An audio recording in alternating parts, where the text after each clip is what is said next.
Hello, I'm James, and you're watching Cosmic Corner. Today we're going to talk about the top 5 ways the world can end. Now, without any further ado, let's go and jump into it. Number 5, rogue black holes.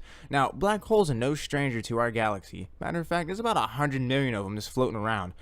So, there's a chance one of them can get close to our neighborhood. Now, if that was the case, it wouldn't even have to hit us for it to be a world-ending event. All it have to do was ellipse our orbit. With an elliptical orbit, it would change our climate. And a huge climate change would cause for us to adapt.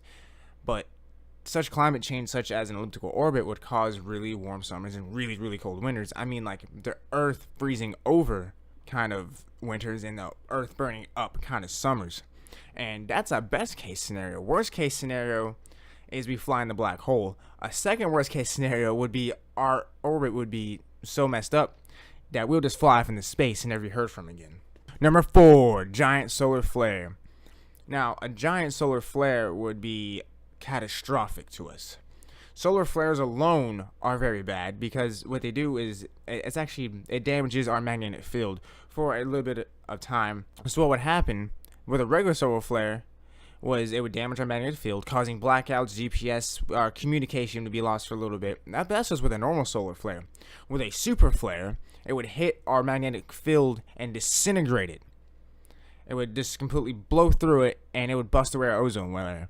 So without an ozone layer, that leaves us to cosmic rays and particle storms and UV rays come blasting through us at full force, causing skin cancer and everything else to go bad. We're just so exposed that eventually it would kill off everything on Earth. Number 3, gamma-ray burst. Now, a gamma ray is something that is 10 quadrillion times the energy than our sun. Now, what a gamma ray is as a result from the merging of two collapsed stars, and when they come together to give off a burst of energy called a gamma ray. Now, such an event of a double star wouldn't even be detected. There's no way to really detect them, so there'd be zero warning of a gamma ray heading towards us. Now, if it hits us, what would happen was everything would light up. It'd be as bright as the sun, but just for a second.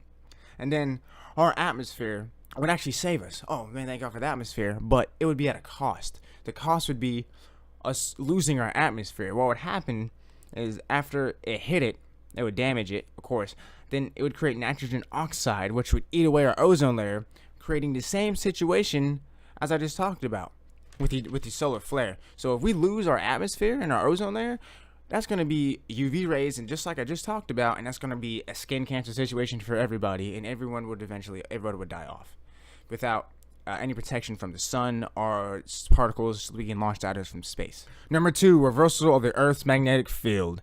Now, every few hundred years, just kidding, every few 100,000 years, the magnetic fields will they'll rotate. When it happens is our magnetic field will actually dwindle to about nothing for about a century, and then it will gradually appear again, and the poles will be switched. So this happens about every few 100,000 years, but the last one was 780,000 years ago. So we're long overdue for a magnetic reversal. And I have even worse news for you if you think that's bad. We're overdue for one. We might even be in the process of it happening as we speak. In the past century, we've lost our magnetic field by about 5%. Now, when we lose we're gonna lose our magnetic field, but not completely. Like another situation that we were talking about in the past 2, where we completely lose it and it's gone, it gets blown away by a solar flare or a gamma ray burst. It's just gonna go away on its own, but it's still gonna be there a little bit. So while everyone won't die off, we're still gonna have high doses of radiation from the sun. We're still gonna have UV and gamma and particle storms coming at us, but not at full force because there'll still be a little bit of magnetic field there. So it wouldn't kill off everybody. For that 100 years, stuff will be more common, like skin cancer and other sorts of things. Plankton and small creatures might die off. We might have a little bit of extinction. It would be a big hit on humanity, but we wouldn't be completely extinct. It would be about as big as a hit that's about the Black Plague or even worse. So nothing too catastrophic, but something that could end civilization and could possibly end the world as we know it. At number 1, go ahead and say it. Asteroid Impact. Yeah, you got it.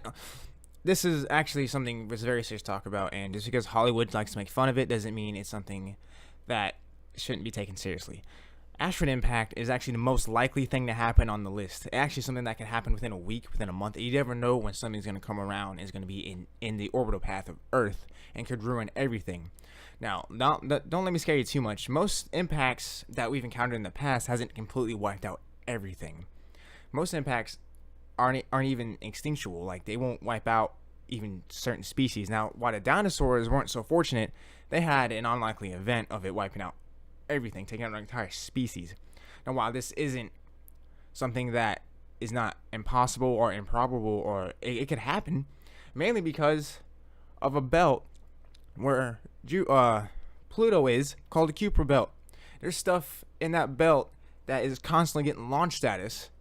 Little ice balls, and some of these ice balls are 50 miles wide. It's only going to take one of them to come right in the path of Earth, and if one of those hit, that's it for everything. Everything will perish. Earth would be gone. It wouldn't be gone, but it would be a glowing fireball and almost have to reset itself if something that big were to hit us. Now, other things like asteroids, they would have to be a certain kind of size. A half-mile wide asteroid only comes around every 250,000 years or so, and if one would make impact, it wouldn't necessarily wipe out humanity, but we would have a big dent. We'd be thinned out pretty good, and so would a lot of things, and there'll be a lot of stuff will go extinct. It depends on what really hits.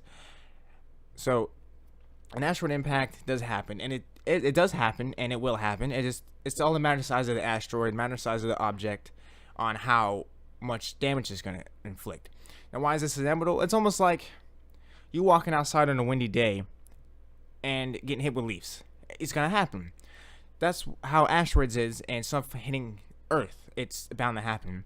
Now, stuff comes with Earth all the time, as I said before, but the atmosphere burns it up before it can even hit the ground.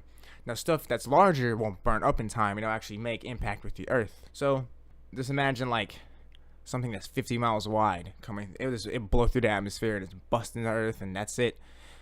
That's it for everything. So, asteroid impact, number 1 on the list. Bound to happen. Hopefully not in any of our lifetimes. But who knows? It might happen tomorrow. Anyways, I've been James. You've been watching Cosmic Corner. I'm going to go ahead and sign out of here, and I'll see y'all next video.